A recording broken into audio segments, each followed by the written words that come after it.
नमस्कार, this is Ravinath, प्रवक्ता विद्युत फ्रॉम जीपीसी सिरोही। आज का टॉपिक है automobile electric system. Automobile electrical system में हम पढ़ेंगे automobile electrical system basically DC system होता है।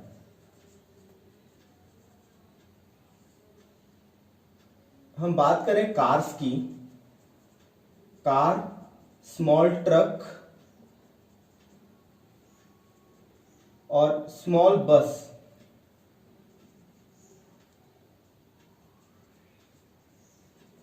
इसमें 12 वोल्ट डीसी होता है। 24 वोल्ट डीसी जनरली बड़े ट्रकों और बसों में होता है, बड़े ट्रक्स एंड बसेस में होता है। आगे बढ़ने से पहले हम कुछ वेरी बेसिक चीज जानेंगे। सपोज ये बैटरी है, बैटरी का ये पॉजिटिव टर्मिनल है और ये नेगेटिव टर्मिनल है।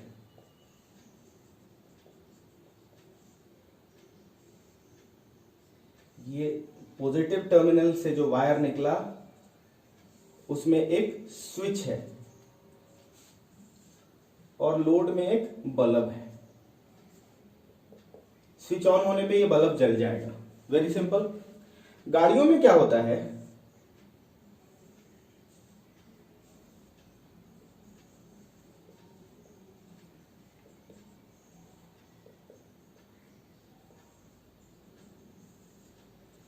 स्विच है ये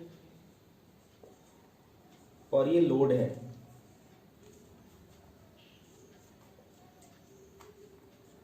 गाड़ियों में रिटर्न वायर जनरली नहीं होता है, नेगेटिव वायर नहीं होता है। ये नेगेटिव वायर दोनों जगह सर्किट कंप्लीट कैसे हो रहा है? नेगेटिव वायर बॉडी होता है गाड़ियों में, बॉडी को हम ग्राउंड भी बोलते हैं। वो गाड़ी के बॉडी के थ्रू कंप्लीट होता है, तो वायर लेंथ हमें बच जाता है ऑटोमोबाइल सिस्टम में। तो ये हम ध्यान रखेंगे कि जनरली नेगेटिव वायर ग्राउंडेड होता है। किसी किसी गाड़ियों में पॉजिटिव वायर भी होता है ग्राउंडेड, लेकिन इंडिया में जनरली नेगेटिव वायर ग्राउंडेड होता है। अब हम बात करते हैं कि ऑटोमोबाइल इलेक्ट्रिकल सिस्टम में सब सिस्टम होते हैं। जैसे इग्निशन सिस्टम होता है,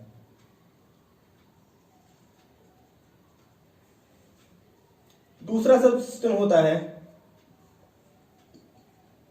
स्टार्टिंग सिस्टम। उसी तरह से सब सिस्टम होता है charging system.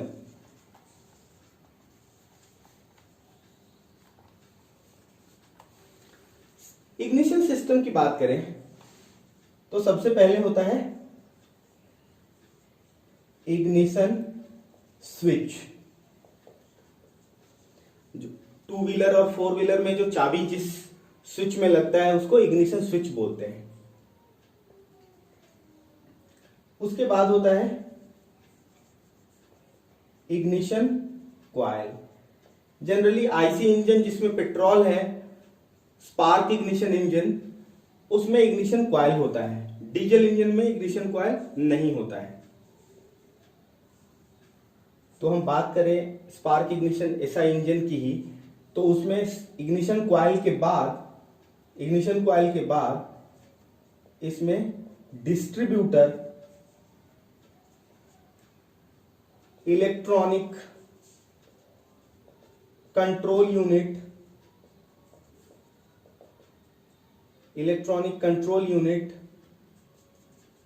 Electronic timer unit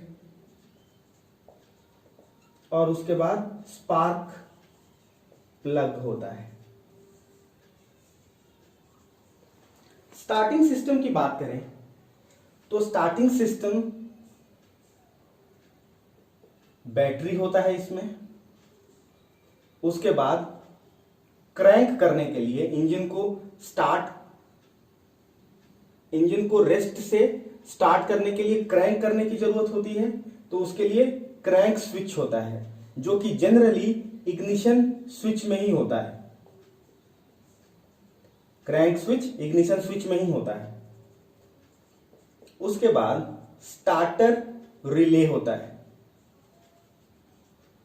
उसके बाद स्टार्टर मोटर, इसी स्टार्टर मोटर में स्टार्टर सोलेनॉइड भी होता है। तो स्टार्टिंग सिस्टम के ये कंपोनेंट्स हो गए। अब हम बात करते हैं चार्जिंग सिस्टम की। तो चार्जिंग सिस्टम में चार्जिंग ऑल्टरनेटर होता है। चार्जिंग ऑल्टरनेटर 3 फेज का ऑल्टरनेटिंग करंट जनरेटर होता है। उसमें इनबिल्ट 3 फेज के 6 रेक्टिफायर होते हैं और उससे रेक्टिफाई होके और उसी में इनबिल्ट ही वोल्टेज रेगुलेटर होता है। तो चार्जिंग अल्टरनेटर में क्या होता है, 3 फेज का ऑल्टरनेटर, इनबिल्ट रेक्टिफायर 3 फेज का ही, प्लस वोल्टेज रेगुलेटर होता है।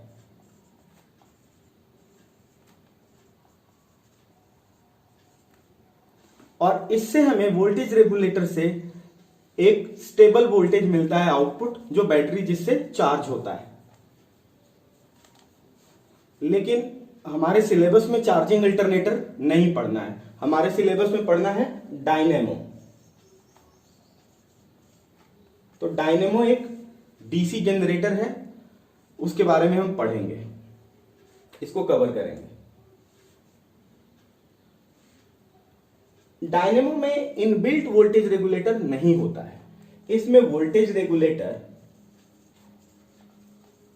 हालांकि ये ऑब्सोल्यूट हो गया, अब ये यूज नहीं होता है, बिल्कुल भी यूज नहीं होता है। अभी चार्जिंग अल्टरनेटर हर जगह यूज होता है, ये यूनिवर्सल चीज हो गया, ये यूज नहीं होता है, इक्का दुक्का जगह यूज होता है। तो वोल्टेज रेगुलेटर इसमें अलग से होता है। उसके बाद होता है इसमें चार्जिंग आमीटर, दोनों के केस में होता है, चार्जिंग अल्टरनेटर एंड डायनेमो दोनों के केस में होता है। तो अब हम एक एक सिस्टम लेके देखेंगे। इससे पहले हम और बात करें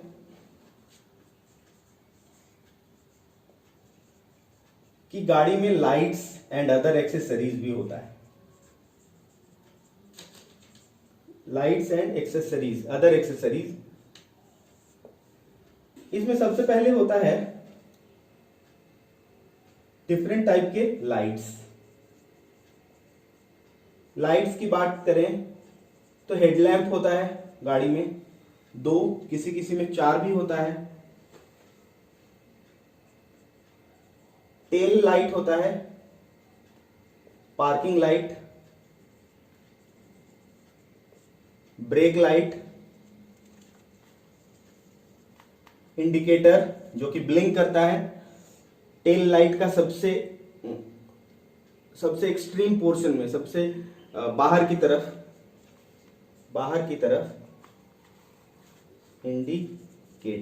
इंडिकेटर कहां होता है, टेल लैंप में सबसे बाहर की तरफ ऑरेंज कलर का होता है और ये ब्लिंक करता है। इसको टर्निंग इंडिकेटर भी बोलते हैं, ब्लिंकर भी बोलते हैं। उसके बाद रिवर्स व्हाइट कलर का, अंदर की तरफ पीछे टेल लैंप में रिवर्स लाइट होता है, रिवर्स गियर लगते ही ये ऑपरेट हो जाता है। उसके बाद हॉर्न होता है, उसके बाद फ्यूल गेज होता है, उसके बाद वाइपर होता है, उसके बाद डैशबोर्ड वायरिंग होता है और बहुत सारे एक्सेसरीज होते हैं। मॉडर्न व्हीकल्स में बहुत सारे एक्सेसरीज होते हैं। तो हम सबसे पहले बात करेंगे इग्निशन सिस्टम की। ये ऑटोमोबाइल के इग्निशन सिस्टम का डायग्राम है। इग्निशन कॉइल ये वाला पार्ट है, this part is ignition coil. Ignition coil के इस वाले टर्मिनल को सीबी टर्मिनल बोलते हैं, इग्निशन कॉइल के इस टर्मिनल को सीबी टर्मिनल बोलते हैं, इसको इग्निशन स्विच टर्मिनल बोलते हैं, और ये इग्निशन कॉइल में 3 टर्मिनल होता है।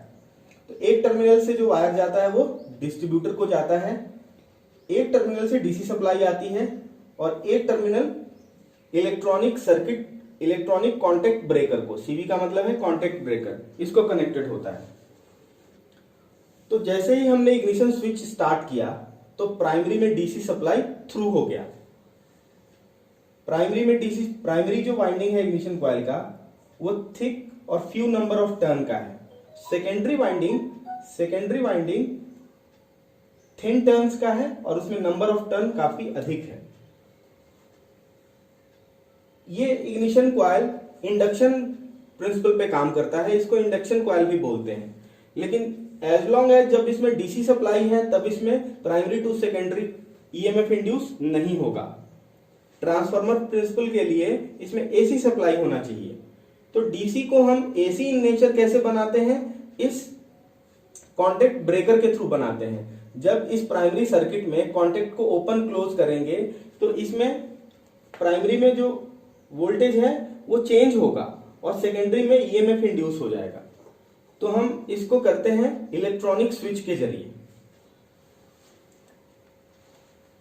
तो जैसे ही ये ओपन क्लोज होगा तो सेकेंडरी में ईएमएफ इंड्यूस हो जाएगा और ईएमएफ ये इंड्यूस होगा, वो ईएमएफ काफी अधिक होगा, 10,000 वोल्ट के करीब हो जाएगा। तो जब ये ईएमएफ, इसमें जो 10,000 वोल्टेज इंड्यूस हो गया वो डिस्ट्रीब्यूटर में चला जाएगा और डिस्ट्रीब्यूटर में इलेक्ट्रॉनिक कंट्रोल के थ्रू डिफरेंट सिलेंडर के स्पार्क प्लग को चला जाएगा।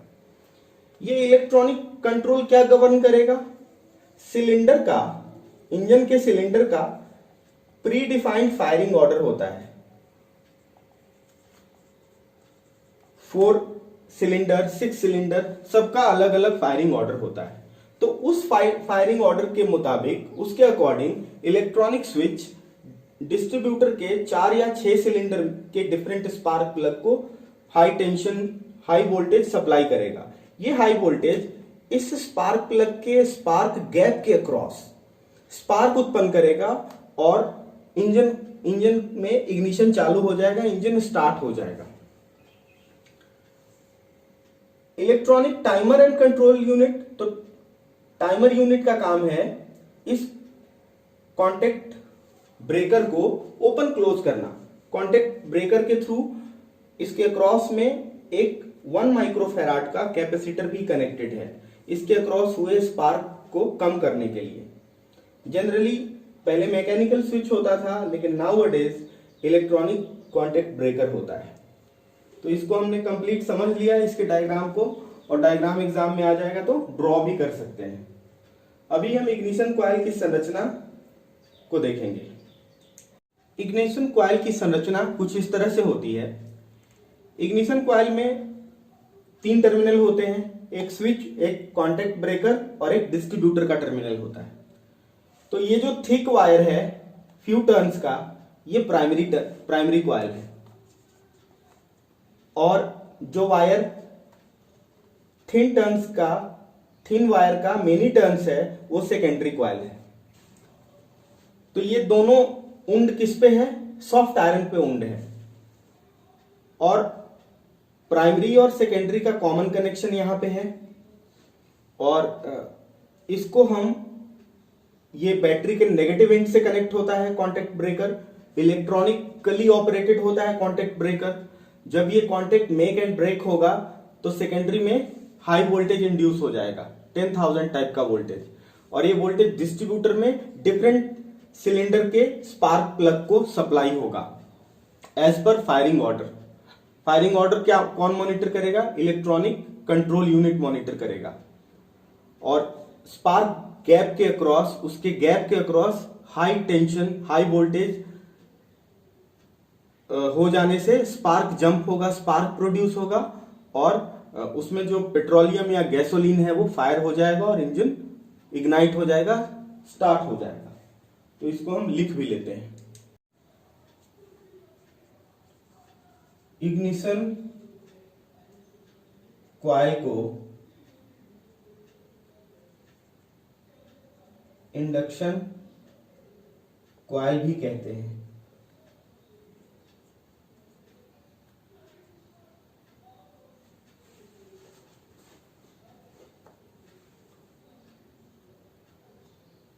स्पार्क इग्निशन इंजन में गैसोलीन को फायर करने के लिए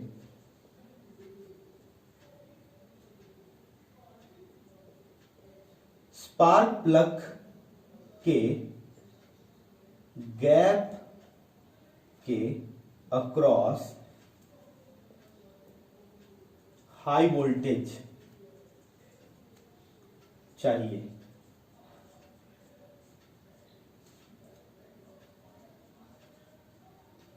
बैटरी में अवेलेबल वोल्टेज 12 या 24 वोल्ट होता है।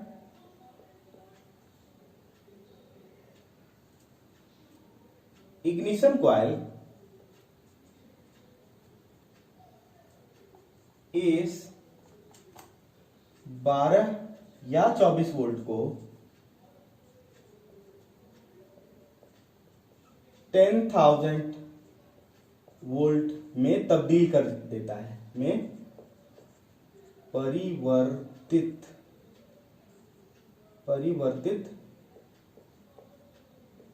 कर देता है।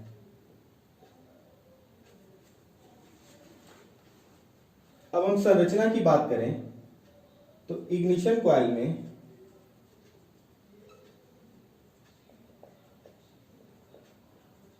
दो वाइंडिंग होता है, दो कॉइल होते हैं।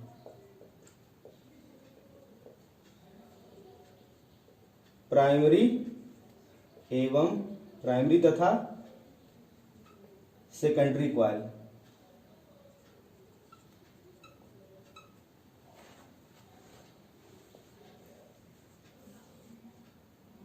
प्राइमरी तथा सेकेंडरी कॉइल तथा ये दोनों कॉइल एक सॉफ्ट आयरन कोर पर उंड होता है।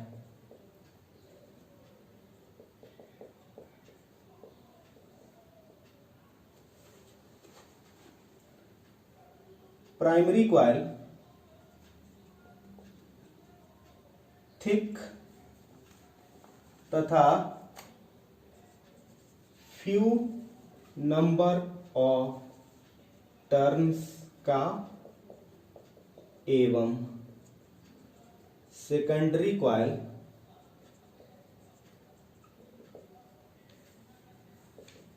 थिन तथा लार्ज नंबर ऑफ टर्न्स का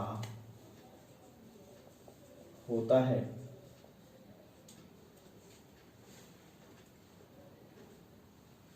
जनरली हम बात करें तो 2000 टर्न्स के आसपास का होता है सेकेंडरी।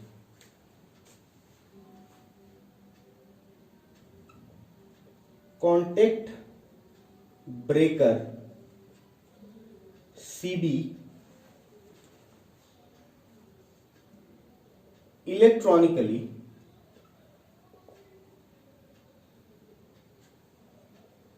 कॉन्टेक्ट मेक ऑब्लिक ब्रेक करता है।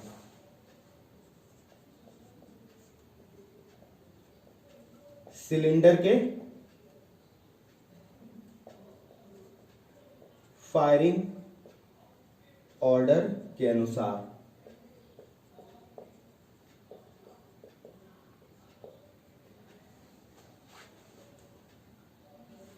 अतः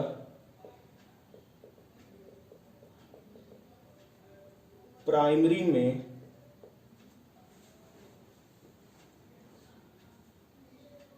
प्राइमरी का डीसी वोल्टेज एसी नेचर का हो जाता है।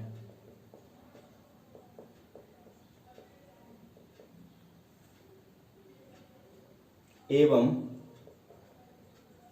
सेकेंडरी कॉइल में हाई वोल्टेज इंड्यूस हो जाता है।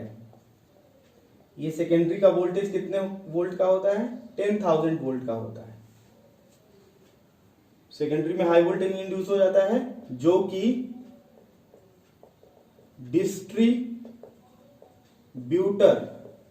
तथा इलेक्ट्रॉनिक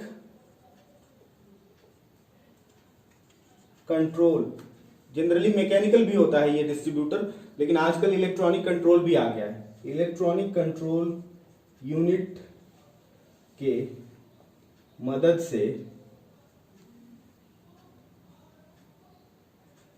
डिफरेंट स्पार्क प्लग के गैप को फीड करता है तथा सिलेंडर के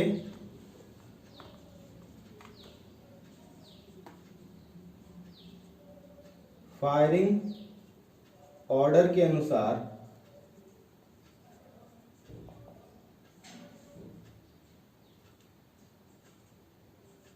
सिलेंडर को